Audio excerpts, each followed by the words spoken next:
got beans, greens, potatoes, tomatoes, lamb, we are live and direct. There's a big game going on today. It's the Bills and the Saints. We got the Dallas Cowboys and the Raiders going on right now. But we have a big game. Do we have big game? Do we have big news? Is going down today. It's the Bills Saints tonight. Huge ramifications. If we win, it's massive. If we lose, it's terrible. I'm telling you, I'm getting hyped right now, fellas. Zach, I don't see a bop in your head, Zach. No bops? Not yet. Ladies and gentlemen, we are here. We are live. This is the BF Tailgate. And fellas, do we have some news? I mean, Evan, I'm gonna start it off right now. We have the inactive list. Please let people know who's inactive tonight that people are going to be buzzing about. Yeah, the two main headliners on the inactive list tonight is honestly headlined by Zack Moss and Isaiah McKenzie. Those are two guys going into this game we really didn't think would probably be on the inactive list, to be honest. But with the emergence of Marquez Stevenson and the emergence of Matt Breida, Zack Moss and Isaiah McKenzie are seeing the bench tonight. Followed by that, Bobby Hart. We don't expect Bobby Hart to play. It's Bobby Hart. He shouldn't. I didn't even think he would ever be back on this roster, to be honest. And it's followed by Vernon Butler, Boogie Basham, Cam Lewis, and Damar Hamlin, who I thought was kind of a surprise. Damar Hamlin's been really solid on special teams this year, and it's filled in nicely as a backup in crunch time. Late games when we're blown out, teams are getting blown out like we did by the Colts last week. But yeah, it's an interesting inactive list. Again, Isaiah McKenzie, Zack Moss are the two big headliners. We're gonna have to see what's gonna go on with those two. Not playing tonight. Absolutely. Zach, I got to talk to you, man. So, like, you're looking at this inactive list. Is there one name or a couple names that stand out to you that you did not expect to be on this list? I think the first one I didn't really expect was Damar Hamlin because I thought he was doing pretty well. I mean, I understand he's the fourth safety, and they probably needed his spot just to have the extra defensive tackle because I think Anku and Bryant are both active, and they want to beef up. So I guess I could understand that, but I don't know. In my opinion, I think Saran Neal, if you were talking about defensively, he probably should have been inactive, but obviously he's too valuable on special teams, so that's probably why Hamlin was the guy. But the other guy, and I think caught a whole lot of us by surprise, was Isaiah McKenzie. Talk to me on that. Because, yes, he had that fumble last week, and we knew that his hold on the return job was kind of iffy and that Stevenson made the flight. So you knew something was up. But then again, I was informed that at least 10 of the practice squad players always travel with the team. So that may be more common. But then there was all the rumbling about McKenzie losing the job, about Stevenson getting a shot. And then lo and behold, Stevenson's activated off the IR. And then he's working out with Josh Allen while Isaiah McKenzie's working with a staffer. Okay. So that had to have been the point where you were like, okay, something's up. Something's up for sure. So now I can't say rumor has it. I don't know now. I have to say, was this tweet doctored? I have no idea. But there was also a tweet from Isaiah McKenzie saying that he's done for the season. So maybe this is a reason. Now, I don't know how true this is, but it makes sense of how quickly they activated Stevenson, potentially knowing that Isaiah McKenzie's done for the season. Now, I know that he hurt his ankle last game, but I think he came back in the game. So I find that a little odd. I think more is going to come from this. But looking at this list of Isaiah McKenzie, Zack Moss, Damar Hamlin, Cam Lewis, Bobby Hart, Vernon Butler, and Boogie Basham. Boogie Basham, I mean, he's up and down, meaning when they want to play him, they play him. When they don't, they don't. He's a rookie. It's fine. I was very interested in seeing Vernon Butler on this list. I wasn't sure if they're going to see it. So I pretty much, it feels like the film spoke a lot, spoke volumes. Film spoke volumes on two in particular people, Zack Moss and freaking Vernon Butler. Now, I've got to ask you guys, man, the one name that's on there that most people have been asking for this person to be, I don't know, less snaps given to this person to the point of maybe deactivation, and that's Zack Moss. Zack Moss, let's not forget, this is great news, by the way. Tony Pollard just scored a touchdown. This is excellent news because he's on my fantasy team. This is a kick return. Oh, that's a killer. There's 100 yards as well. I think that still counts in a lot of leagues, though. We're gonna find out. I gotta sure. look. So Zack Moss, let's get right into it. Zack Moss being inactive. What led to this deactivation? Evan, please shed some light on me. Shed some light on this topic. Tell me what your thoughts are on him being deactivated.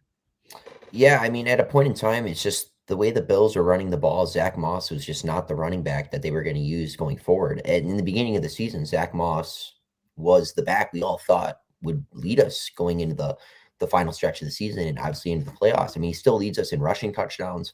He's 8th in broken tackles, I want to say. He's good in that department. He's good on 3rd and 1 and 3rd and short. But when, he needs to get outside the tackles, really use that burst, he just doesn't have it. And Singletary and Breida do. So again, do I think Moss deserved to get benched at this point in time? Probably. Is he still our best pass blocking back? Yes. But as of right now, Breida and Singletary bring a different element to this Buffalo Bills backfield than Moss simply just doesn't bring. And that just really led to his benching. He's not getting benched because he's a bad player. He's getting benched because there's better backs in front of him that bring better elements to this backfield. All right. So then here's where we gain, I guess, some strength in terms of getting to the outside with Breida, right? Some long speed. So that's what Breida brings to the table. That's a positive. The negative is we lose pass blocking ability from Zack Moss when we're in passing situations, right? Now, knowing that Zack Moss is out, how is this going to hurt when we want to pass the rock, right? Now that we don't see the big Zack Moss in there, we can bring the blitz. These guys are not going to be able to stop us. Devin Singletary, Matt Breida. Let's bring the house. Is that, Zach, is that something that you can foresee happening? Or is the defense looking at this like, hold on a second now? Now I'm not sure. These guys there's one that's shifty and there's one that's got speed. So we've got to be disciplined on how we bring the defense. What are your thoughts on how do you think they're going to attack this offense knowing that now Zack Moss is out? I think I could honestly see it going either way. Like the Saints could say, hey, they don't have a pass blocking running back in there. Let's just send the house, force Josh Allen to make a quick decision.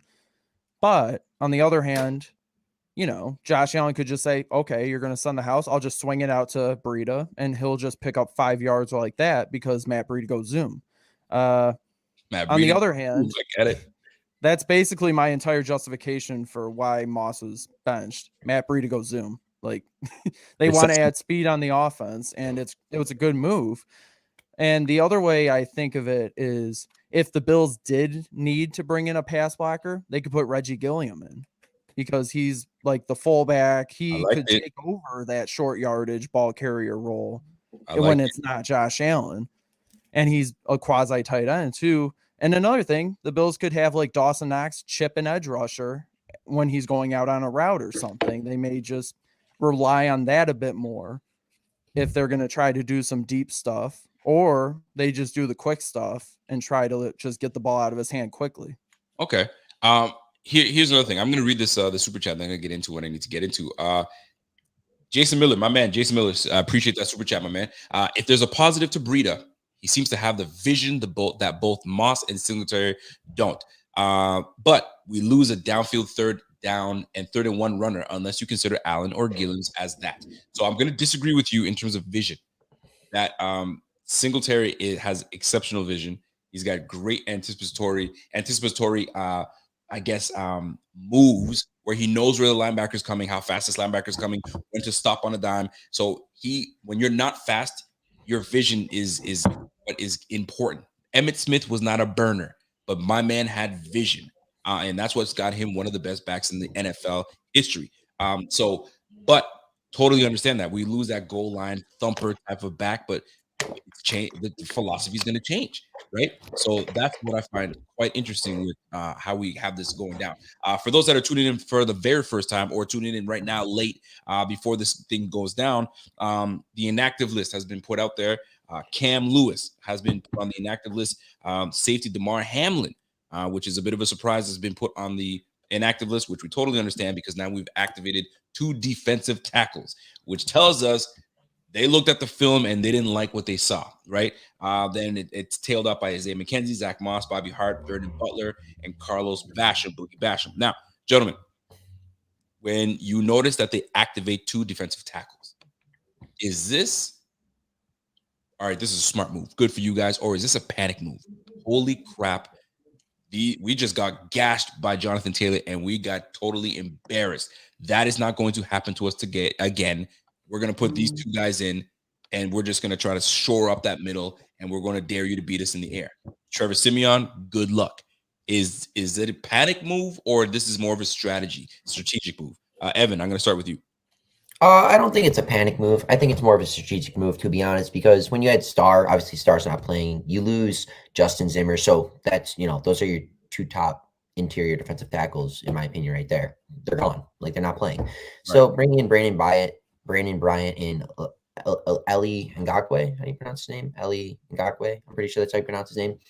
But, bringing in those two guys to really just kind of back up Harrison Phillips in that role with that Oliver, really rushing the passer there. Right. I just think it's more of a strategic move. I don't think it's anything to panic about. I think it's just a strategic move by Sean McDermott. Zach, what are your thoughts? Is strategic or I'm not trying to have this again. I don't want to get gashed like I got gashed before. So I'm panicking a little bit. So get me my heavies and put them in the middle. What are your thoughts? I would say it's probably a mix because on the one hand, you didn't really know up until this point whether or not Kamara and Ingram were going to play. Those are their top two running backs, and neither of them are slouches. They're pretty good running backs. They're very effective. Right. So you're like, okay, we'll have Bryant, we'll have Vanku, both of whom are big boys in the nose tackles, big backups. You have them get the beefier guys so that you can counteract the run. But now they are inactive. And you still got these guys, which it's always good to have a couple big boys in the middle anyways, because no matter who's back there, somebody could still gas you. You want to have that insurance again on run defense and make sure that you can just dominate the line of scrimmage. That's ultimately what it comes down to. And we know it's just going to be a rotation anyways. So they'll probably start out with like Oliver and Phillips and then rotate those guys in, sprinkle them in. Okay. I will say this though. I'm looking at this One Punch Man, and I kind of like what's happening here. I'm going to go right into the middle here. So One Punch Man says it's like when you ask a girl out in the nightclub, and she doesn't like your shirt, so you go out and panic and buy 5 shirts. I'm sure we've been in a position where someone has given us some constructive criticism. And we go out and do the extreme and go and do a whole bunch of things, right? So to me, this is a bit of a desperation panic mode move. Strategic slightly, but panic mode because this wasn't like a one-off, right? When it comes down to what Jonathan Taylor did to us. It happened to us against Derrick Henry. Granted, these are one of the 2 best backs in the game right now. However, we're about to go through a gauntlet of power running backs. And what they're going to do is they're going to slam it down the middle of that defense. So in order to stop that, especially with Star Lotulelei not being in, you got to get your big heavies in there.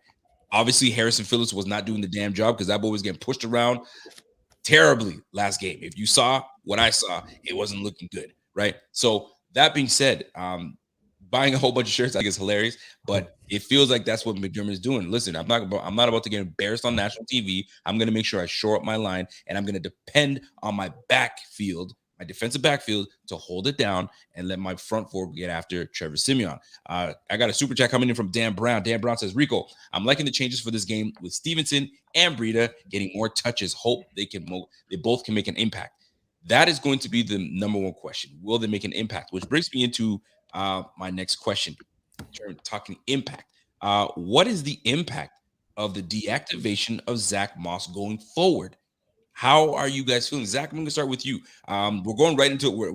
We don't want to draw this too long out, fellas, and people that are watching right now, because I know the game's there. People want to hang out and stuff, so we're going to try to go right until 8 o'clock, maybe 10 minutes before 8, and we'll go from there. So this deactivation to Moss, what's the impact? How is it going to impact the team, impact Zack Moss's mental health when it comes to this, and his ego? How do you feel this is going to impact his team going forward?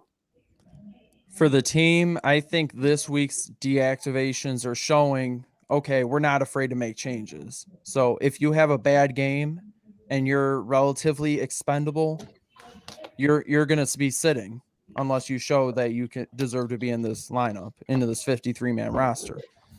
They're basically reacting to bait what everybody was criticizing them about. They weren't making changes. They weren't really doing things, even though somebody was struggling.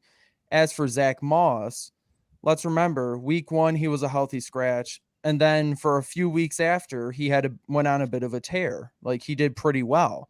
So one would hope that he sort of repeats that this is like a wake up call for him to get back into the practice room, get back in the film room, work on it, get better, improve, and then come out hopefully like show that he should be on the 48-man active roster against New England next week. As for Breida and them, they just have to go out on the field and prove that McDermott was right to activate them. I like that. I'm gonna jump in and say, listen, man, this deactivation is a big move. It's clearly something that when you look at what's happening right now, and you look at what this run game has been last year, this doesn't just stem this year. This stems back from last year. And I said it in the offseason. If we're bringing back the linemen, change up the running backs. If you're gonna bring back the running backs, do something with the linemen. We did neither. We brought everybody back like we expected some kind of change. I'm sorry, but you're seeing the evidence right now. We can't run the ball. Nobody fears us running the ball. So guess what? We're going to rush 4. We're going to let our linebackers sit there, not even take any read steps, and we're just going to wait. Wait it out until we decide to see if Josh is going to bust out. We'll just wide nine him, we'll play some contain, and keep him in front of us. And right now, teams that have done that they've given us issues, right? So in this big move of deactivation, this could be the knock on the door for Zack Moss that maybe you might be shipped out somewhere come next year, because right now we're week 12 and we still haven't seen the Zack Moss we're supposed to get. I mean, are we supposed to wait till year 3? I don't know about that, man. Like, this is a results-driven business, and right now we ain't getting the return on investment from our guy Zack Moss. But I want to get your thoughts, my man Evan, on the deactivation of Zack Moss and how this is going to impact the team going forward.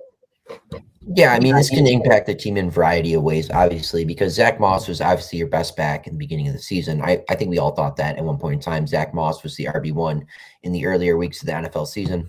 But going forward, this is a big opportunity for Devin Singletary and Matt Breida to really establish themselves as the 1A, 1B back in the Buffalo Bills backfield. Right. Now, could this be a wake-up call to Zack Moss? Maybe. I don't know. We don't really know what's going on in the locker room with that. We don't know where Zack Moss's head at, or Brandon Beane or Sean McDermott's heads are at. But this really could be a huge opportunity for the Buffalo Bills to really get that speed on the edge going with Matt Breida and Devin Singletary, because I really think this could be a big opportunity for our offense to take a different look at things and really, expand just upon running the ball right at the middle. Really can expand ourselves out wide and really expand the line of scrimmage to really move things and get other guys open, because if you're running the ball wide, you're going to expand things and you're going to get other guys open down the field as well. Spread that defense out. Yep. We're definitely going to spread that defense out. And I think that's what's going to allow Brian Daboll to change up his philosophy a little bit, right? So we saw a little bit of power running last week. I think we might continue to do some power running, but this time power running with guys that have vision and explosion, hit the hole and get going. And Zack Moss seems to lack that. I mean, the proof is in the pudding when you're seeing 3.1 yards per carry. Now, is Daboll putting him in the best positions? Is he giving him most favorable plays? Who knows? But right now, he's not making the most of them. You know who is? Devin Singletary and Matt Breida. And guess what? Those are the guys that get to play. Moving on to the next role. All right. Marquez Stevenson. Marquez Stevenson has now been activated, right? We saw a little bit of Marquez Stevenson in the offseason. Marquez is pure speed. He's a big boy. He's got good size on him. And the boy can flat out run.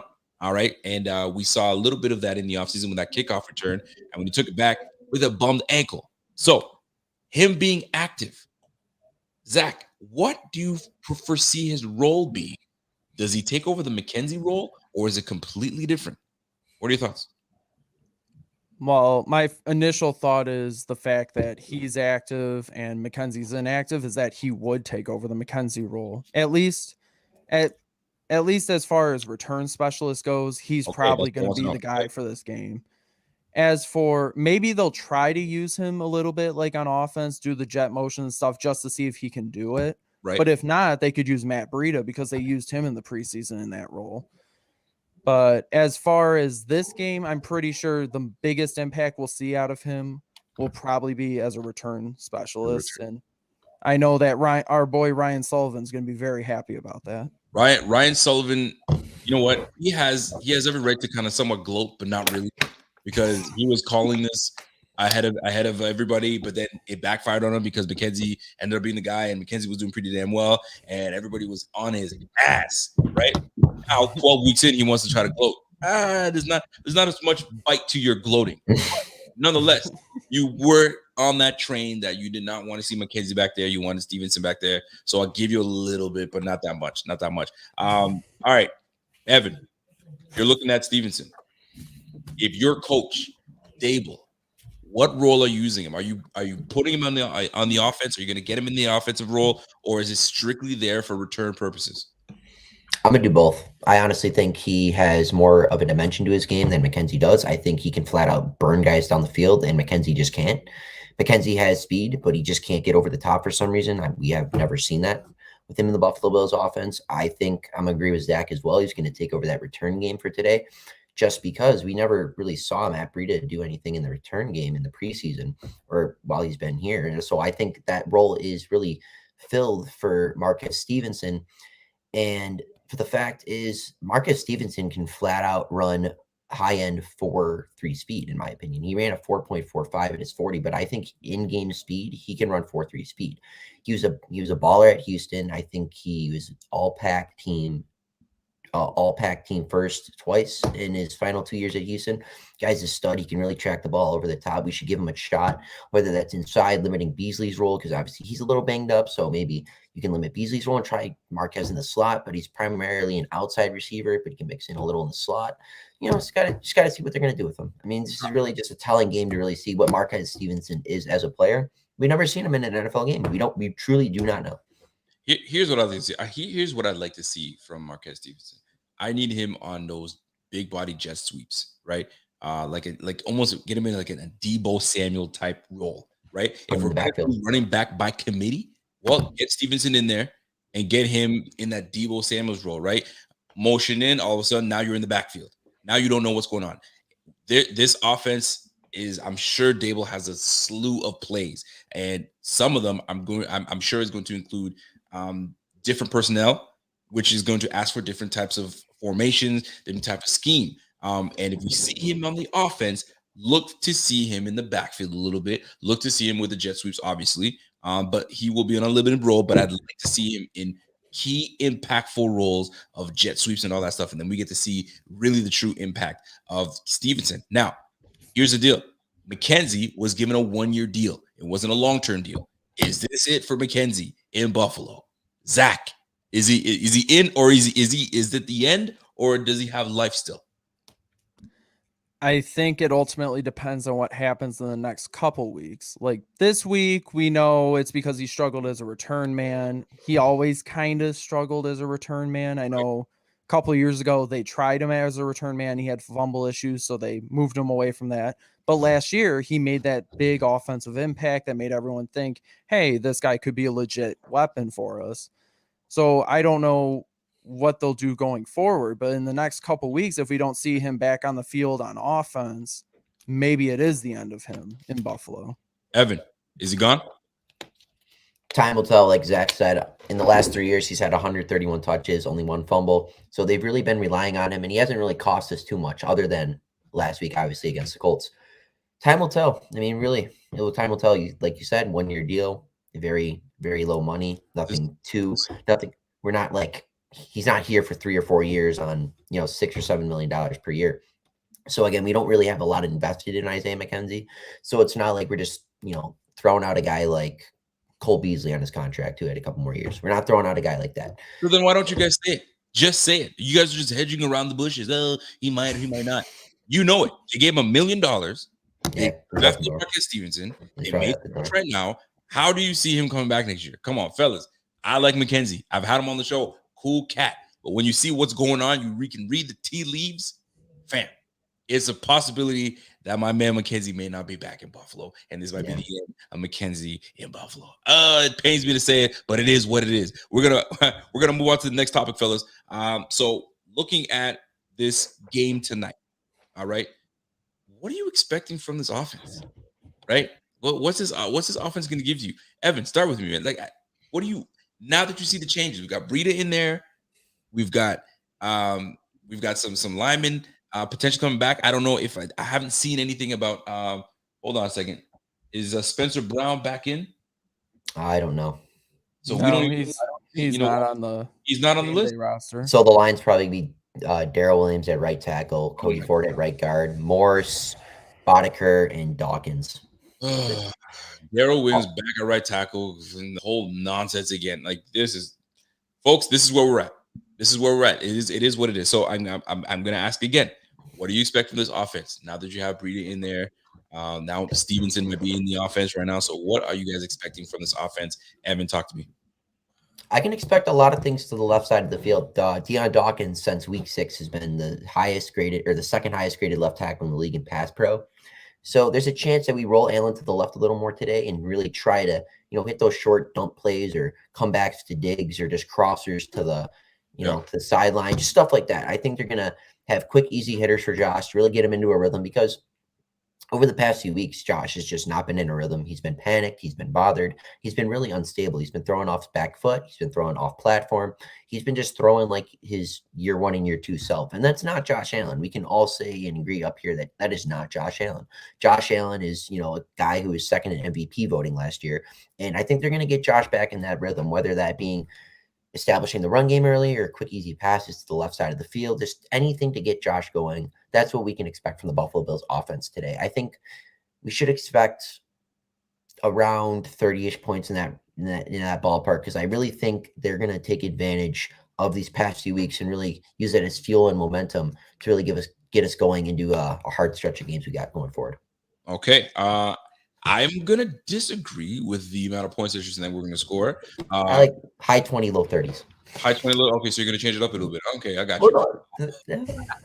So, and before we get into it, I'm going to read my man Dante Jenkins' comment and super chat. I appreciate that, Dante. I left it up there for a minute because I wanted to get all my rocks off a little bit. But he says, my confidence for this game, even with the Saints' whole backfield gone, my confidence level is at 37%. So he's not really that confident in this team that they can make it. And granted, they haven't given us, in the last few games, reason to show that they're dominant. They're not dominant. I think our record right now is 1-3 versus teams that are a contending team, a team that is ready to go to playoffs. And we've only beaten up on teams that are not contending. So something's got to give. Something's got to give. Now, when I'm looking at this offense here, I see some changes. And the changes that I see coming our way, it's going to be a lot more spread. They've got to get Allen, like my man Evan said, get him early, get the ball out of his hands early. But we need to now protect our linemen. And you're going to be like, what the hell does that mean, protect our linemen? We have the speed. When you have guys that have speed like Breida, it actually covers up a lot of the deficiencies of our linemen. So hopefully we see a lot more tosses. Hopefully we see a lot more off tackle stretch plays in zone reads in order to protect the linemen so they don't look as horrible and using Zack Moss in there. Number 2, you mentioned something about Deion Dawkins, and I've been seeing that a lot. Deion Dawkins was rated 91 in PFF for tackles or linemen in the game. Great. Do you want to know something else? Deion Dawkins also has the second most penalties for a tackle this season too, right? So yes, you want to grade him, you know what I'm saying, a 90, fantastic, but he's also costing us on the back end with holding calls, roughing the passers, false starts. So we got to clean that up. We definitely got to clean that up. So I'm looking forward to seeing how that plays out. But put it this way. This is a big game for us. We need to put points on the board, and it all starts with number 17. And all eyes are going to be on him to see what goes forward. Before I get into Zach, I'm gonna bring in the thigh doctor himself. What's up? Who do you think you are? You think you Kevin Gerard popping that peck like that? I can't pump it like me. He's a pop pecking mother effer. What's going on, Alex? What's happening, man? Hey, I'm so flattered to get on with you, Rico. Listen, I think this is the first time we've been on screen. Yeah. And I'm assuming by the end of the show, you're gonna do your thigh dance. I'm gonna do it, or you're gonna do it. You know what? I might even bust it out. You never know, but I might have to show you with a little bit of rhythm. You've been a little off kilter a little bit. We're gonna get into that. Welcome to the show, my man. Hey. Before we get into it, we talked on a couple topics here. So Isaiah McKenzie potentially being out for a long time. Maybe Stevenson is the new Isaiah McKenzie. And we also talked about Zack Moss being deactivated. What are your thoughts on Zack Moss being deactivated? Yeah, I mean, he wasn't hitting the holes. It wasn't working for him. I don't blame him for making this move. But I think we'll see. I don't know if you guys talked about it, but is Breida good at pass blocking? So I don't know if he's going to be able to hold up, with pressure. And if it gets to the point where, hey, Breida's on the field, he's probably going to get the ball kind of deal, then it's kind of the same deal where we're still one-dimensional. You know what I mean? It's just a different package, and now we're kind of like playing our card. Oh, Breida's on the field. Okay, give it to the fast guy. Probably not going to pass because the guy can't pass block. But I don't know. We'll see. But that's just in the back of my mind with a little pessimistic flair. Listen, man. This team has us saying things, thinking things that we weren't even thinking 4 weeks ago. We were on top of the world 4 weeks ago. We were contending. We got a Super Bowl contending team. We got an MVP caliber quarterback, and now we're sitting there. Holy crap! There's a possibility that we may not even make the playoffs with a loss tonight. So this goes to the panel. Looking at this game, how big of a game is it for these Bills to win it? Like listen, we got 10 more minutes left. I want to get your thoughts. Is how big is this game? It's a must win without being a must win. Speak on it. Tell me what you mean by that. Yeah, I mean, you feel like the roof's caving in here. If we lose today, we go to 6-5. New England's probably gonna take another win, and then you're going into Monday Night Football with your tail between your legs. It's not going to be good. The guys are going to feel the pressure, and it would suck. And especially this is on the platter, man. 14, 15 starters out for the Saints. I mean, this should be a layup. If they can't win this one, I don't think they're going to win. Let me tell you this, because I'm looking at who they have on the defensive side of the ball. They got Cam Hayward. Cam Hayward. You got me saying Jordan. Excuse me.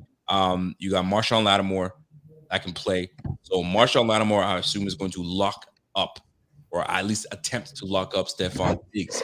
So now they're going to force us to use Cole Beasley's. Maybe Gabe Davis comes in the game. Emmanuel Sanders is going back to a familiar scene.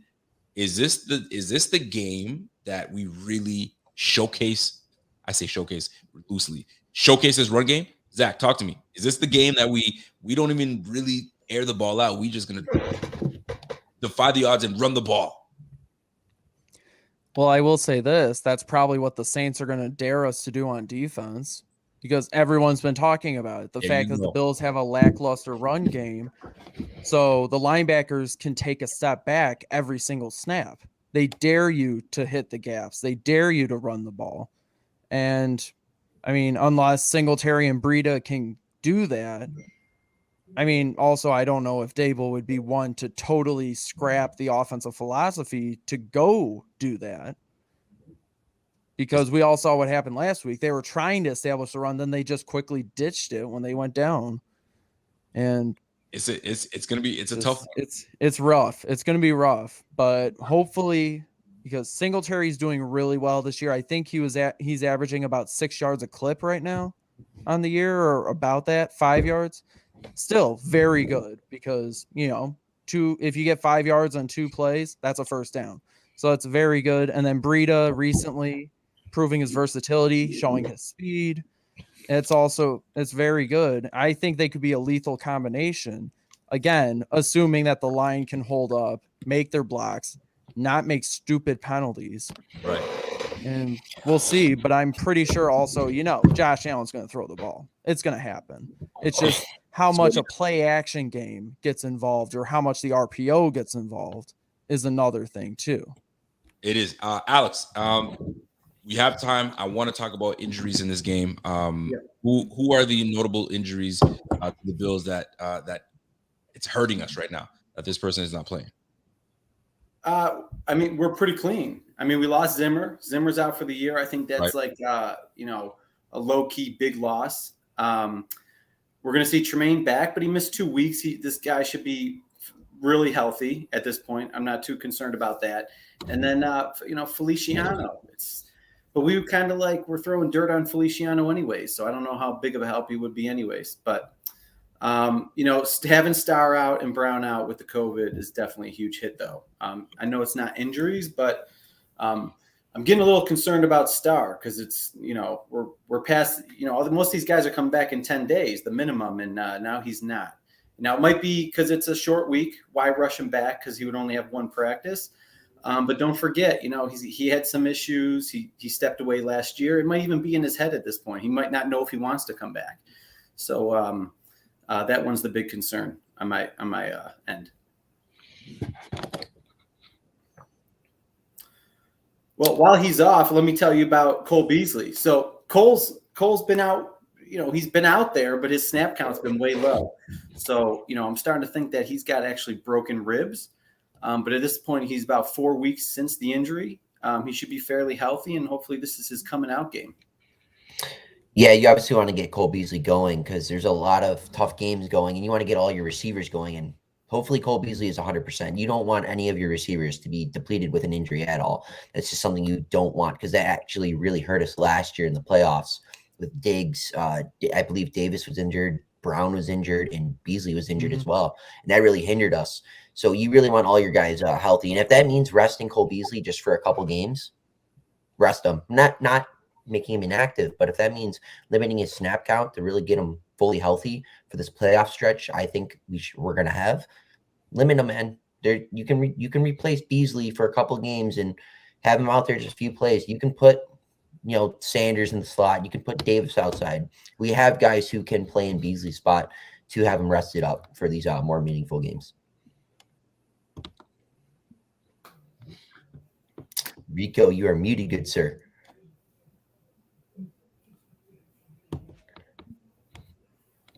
Does he know? Rico, you're muted.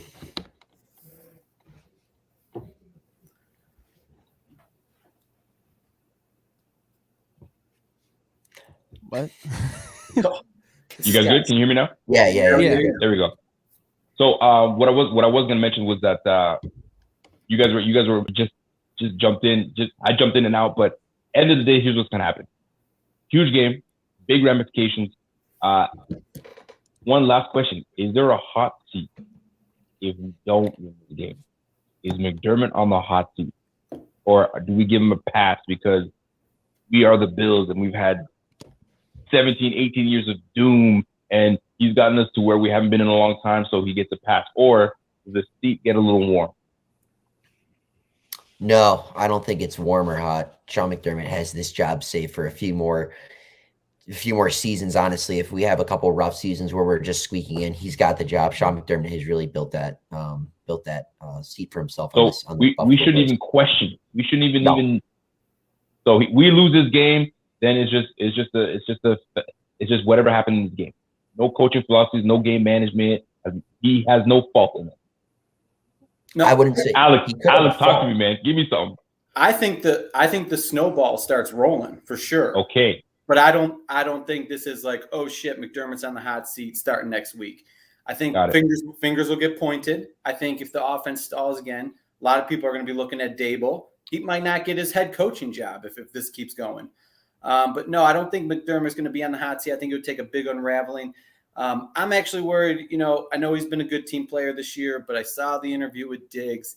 He's biting at he's chomping at the bit, guys. I mean, if this doesn't get going and he's not getting fed the ball, this could get ugly. And you know what? Now, I don't want to get deep and like get all historical, but if you remember when the Bills in the early 90s, you know, we made the AFC Championship, and then they had a down year where they called them the Bickering Bills, and then they had one more offseason before things really took off. So if history repeats himself, we're kind of looking down the barrel at it right now. I don't know if Diggs is going to trend that way. I think he respects his team too much. I think he respects the coaches too much, and how we built this together. But I don't think he's going to shy away from saying, okay, let's make this thing happen. Because right now he's still on pace to have a very solid year. It's not like he's fallen off heavily, but he still has to be the marquee receiver that we actually have to attack and go for at all times. It doesn't feel that way. It doesn't feel that way sometimes. So I don't want to stay on too long, but I want to get score predictions. I hate score predictions, but we got to do it. So Alex, I'm going to start with you. What is your score prediction for tonight, my friend? Yeah, to be honest, I sold points and I got the Bills 17.5 or 3-1 odds. So let's look for 34-7 tonight. 34-7. Yeah. Damn. Okay. Okay, I respect it. We're gonna have some fun. All right. Let's go. Let's have some fun for real. Let's talk to my man Zach. Zach, what's happening, man? What do you got? Well, I personally think that the Bills should win this game easily, but then again, the last few times I've actually picked the Bills to dominate a team, it's blown up in my face and they've kind of like lost or struggled. So I'm gonna say that it's like 28 to, let's say 28-17. 28-17. Okay.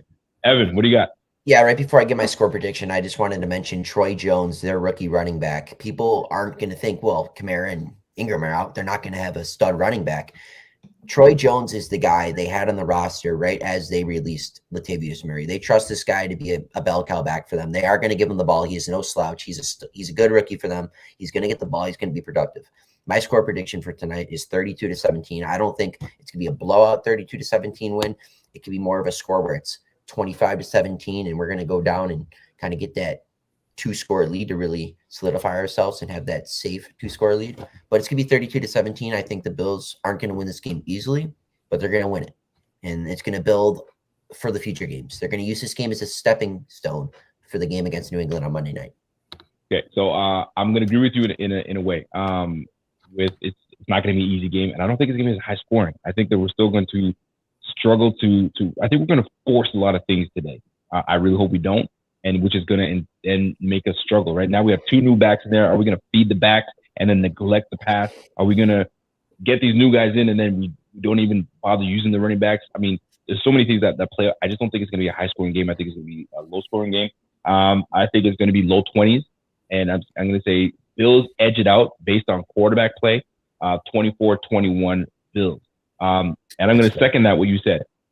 You've got Jones on the Saints. You've got Washington, the vet Washington, that they're going to be going back and forth between the two of them. So it's going to be interesting to see how this plays out. But this Saints team is not a bad team. And don't forget, Taysom Hill is a versatile player. They're going to have him at receiver. They're going to have him playing running back. They're going to have him playing quarterback.